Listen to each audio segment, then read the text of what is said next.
Let's take a look at an interesting way to UV unwrap using dynamics. I picked up this technique from James Wilmot about 3 years ago, and I thought we could take a look at it in this video. So I've got this head object that I want to unwrap, and we've got all kind of pieces of geometry that are on top of each other and things like that, especially in the ear area and the mouth, and even the nostrils. And so what we'll do is we'll use cloth dynamics, the cloth effects, to unwrap this. In order to do that, we're going to need to create a new morph target. So what I'm going to do is come over here and we'll just call this UV pull. And then we just need to start pulling edges, pulling the outlines. Okay, and I've got a seam back here, and we'll take advantage of that. So I'm going to grab these polys and go to select points so that I can get those points on the edge. And I'm just going to take them and pull them over here. Okay, and maybe size them up a bit like that. Okay, I'm just stretching them out. I'm going to do the same thing with the other side. So I'm just going to grab these polys, select points.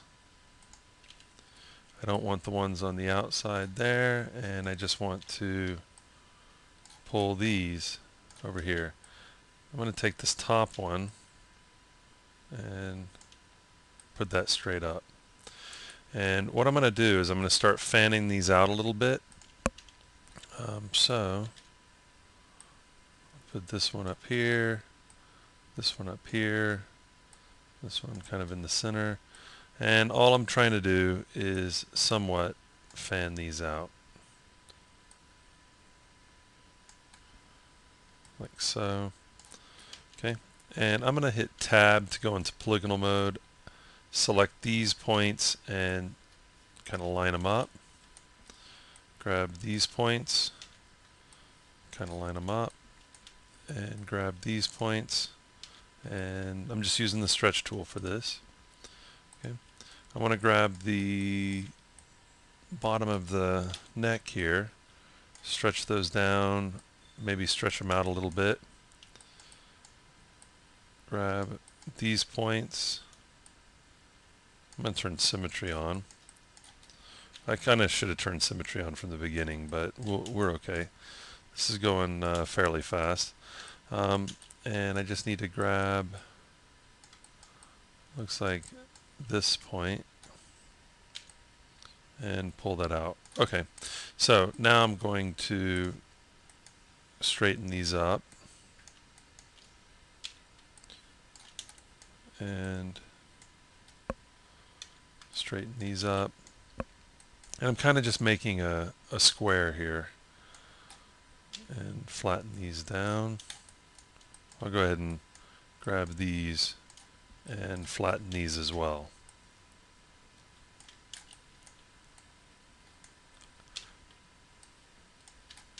Okay, so we're going to use this as our little map, except I am going to take all of these points and I'm going to squash those in the side view. Okay, just so they're all lined up. And while I have them selected, I'm going to come over to S and I'm going to make a new selection set called Fix that we can use with our dynamics. Okay, so I have my object ready to go. We're going to take advantage of the UV pull and the selection set that we made. I'm going to hit S for save, and I'm going to send this, I'm going to send it over to layout. So send object to layout, put this over here. Now before we go to dynamics, I'm going to come over to frame 5, P for properties, go over to the deform tab, morph mixer, and UV pull. I'm just going to pull that 100%. Okay, so we're taking advantage of that morph we just made. And our animation goes something like that.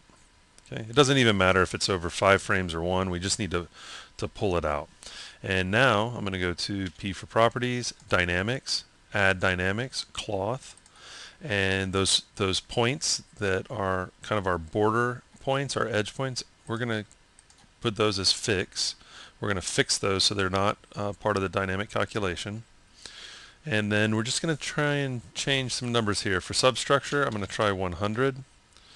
I'm going to move over to the polygon size, and I'm going to try 25 just to shrink it up. That should help any overlapping geometry.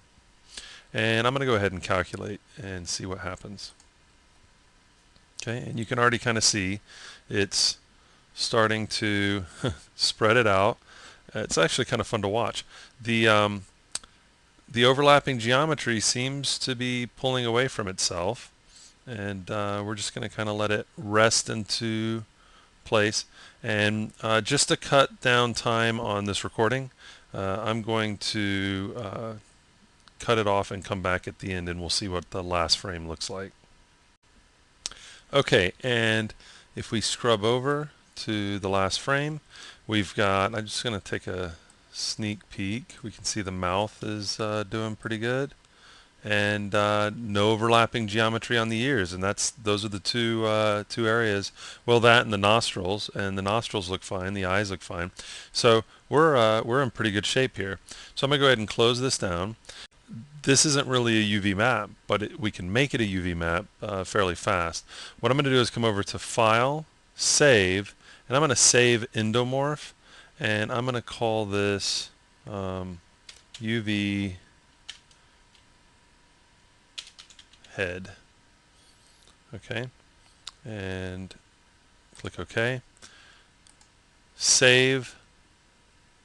I'm going to go to Save, Object Copy, and give it a new name. Come over here, Control O, grab the object that I just saved, go to my base, hit Tab. So I've got my my head that we started with, and I'm going to go over to the UV head that we made right here, and it's still not a UV map yet. So what I'll do is make it a UV map. So I'm going to go over to UV texture, and let's go ahead and flatten this first. So V, we can see that all the points aren't perfectly flat. They're close enough, but I'm just going to cram them on the 0 on the Z-axis. And then I'm just going to go to T for textured UV, new, call this head, planar. Let's do subpatch interpolation to subpatch, and then down the Z, create, and now we have our UV map. And if we zoom in, no overlapping geometry on the ears, mouth, nose, eyes. We're good to go. Now I'm going to want to tweak this as with as with any UV map. You're going to want to make some adjustments, but it's a pretty interesting way of unwrapping a head, and it was pretty harmless. We just need to fix the points that border the geometry, spread them out so that we actually pull it, and apply cloth dynamics, and we're pretty much good to go on this, and ready to start texturing.